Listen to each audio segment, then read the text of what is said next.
नमस्कार मित्रांनो, कसं आहेस तुम्ही सगळे? तर आज आपण निघालो आहे मित्राच्या लग्नाला. तर आपण गाडी काढलेली आहे. तर आपण गाडी काढून खारावड्याच्या मंदिराच्या इकडे निघालेलो आहे. तर आपण पोचलेलो आहे खारावड्या गावात. तर गावात पोचून आपण मंदिराच्या कमानाच्या आतमध्ये एंटर करताच गाडी अशी आपण पार्क केलेली आहे.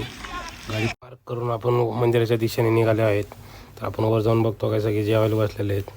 सर्वात मित्र म्हणतो चला रस प्यायला. ये रस प्यायला.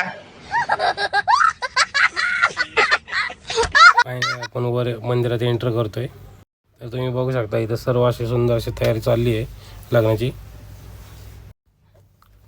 थोड्याच वेळात कालीचरण महाराजांची एंट्री होती आहे.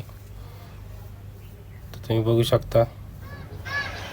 मारे लग्न करून राहिले हिरिरीनं कोट्यावधी रुपये लग्नावर खर्च करतात आणि पिल काढतात एक. काही शरम वाटू द्या ना. त्याच्यापेक्षा साधू बना, आमच्यासारखे ब्रह्मचारी राहून धर्मकार्य करा. मजा मारायसाठी लग्न करून राहिले, एक लेकरू जणून राहिले. काही तर शरम वाटली पाहिजे आपल्याला. आणि ते मेलं बिलं तर तुमच्या पितरांना पिंडदान करणार कोण आहे मग? तर भाषण ऐकून आम्ही इथं असं बसलेलं आहे. सुंदर असा कार्यक्रम असा पार पडलेला आहे. तर लग्न संपन्न झालेलं आहे. आवडलं असेल तर नक्कीच शेअर करून लाईक करा.